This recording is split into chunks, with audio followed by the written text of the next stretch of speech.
Hello everyone, my name is Williams-Buford. The date is July 2nd, 2023.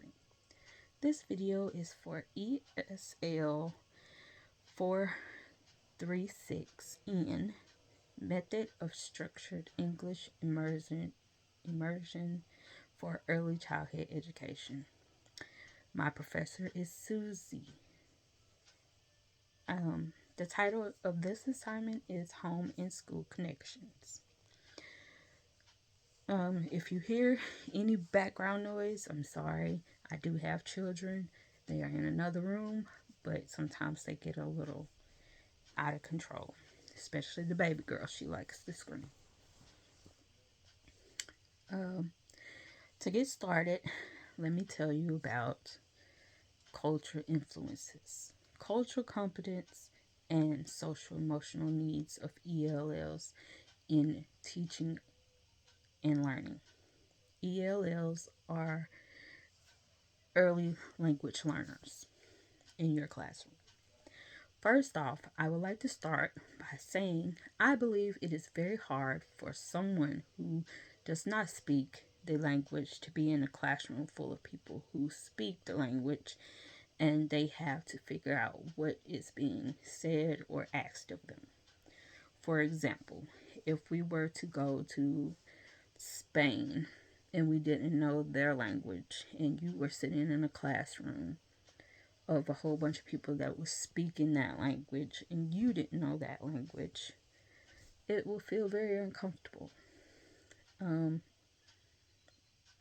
Chalky Papers of 2023 says that culture influences how people see the world, the community that surround them, and how they communicate with others.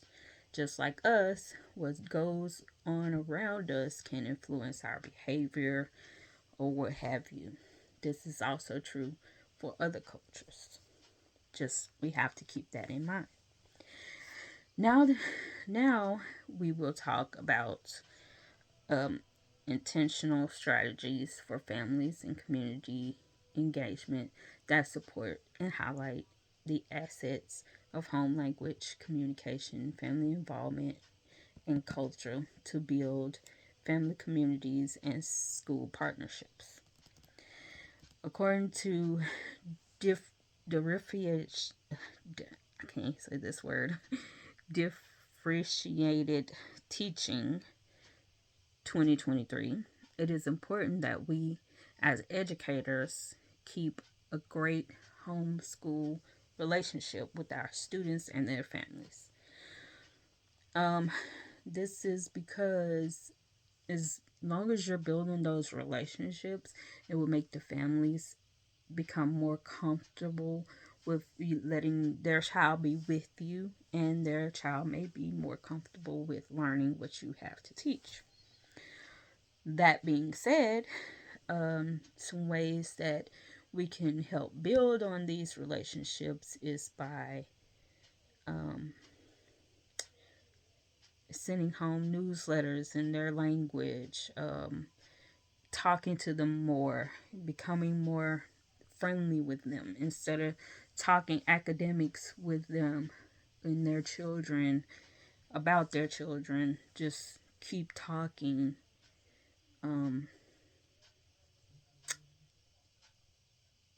Just make friends with some of the families. You never know what they're going through. Help them out with situations. Send home letters in their language. Talk to them about going to classes if they would like and learning the English language so that they can better help their students.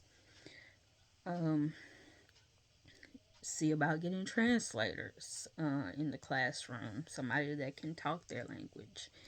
Talk to families about things other than academics. I said that. Greet them with kindness every day at drop off or pick up, or when you just see them out at the stores or whatever. Invite families to come in and tell you about their different cultures and things like that.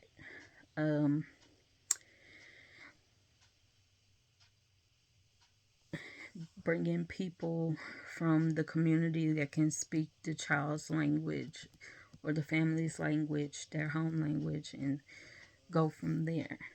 Um, don't make it a challenge. Like if you have more Spanish speaking people in your classroom and you know a police officer that can also speak Spanish and English, bring them in, let them talk to the children in Spanish and in English to let them know what their job title is, what they do, so that they can see themselves, and they can talk about, their cultural means and what they do. Um,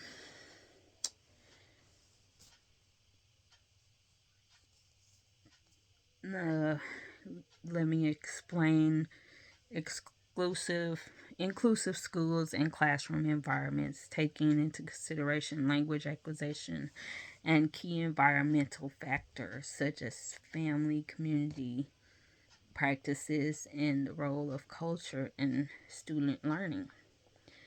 See, Colorado states that not only are ELL learning a new language, but they are learning a new cultural setting and school system.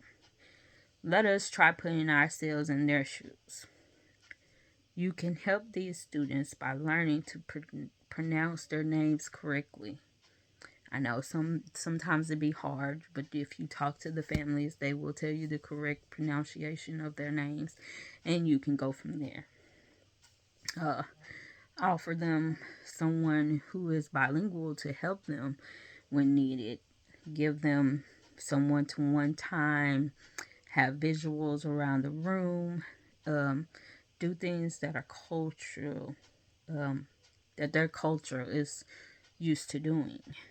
Um, Sometimes you have to step out of your own cultural character to help others.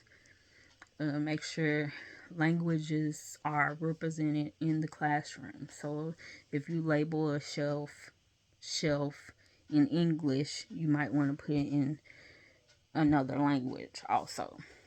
Um,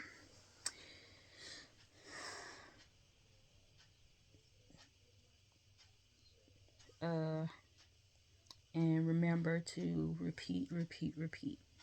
The only thing um, that I have seen since I've been in the classroom is if you keep repeating the things that you want the students to learn, um, they kind of catch on to it better. If you show them, okay, this is a bathroom, and you point to the bathroom, and you just steady point to the bathroom, they will get that that's the bathroom. Repeating. It works not only with the young students, learning English for the first time, or like, you know, all children have to learn English. If they're in pre-K, of course, they're going to learn English a little faster than if they're not in pre-K. Um, Off my soapbox, sorry. Lastly, I would like to share the role that families and communities practice have in influencing language learners. So, like I said before, if you can get people to come in and talk to your students who speak their language, the best thing would be to have them to talk in both of those languages. When they see people who can speak their language or is in their culture doing the same things that they can do or have to do, they will feel more comfortable with it. Um, I think that is all. Thank you for your patience.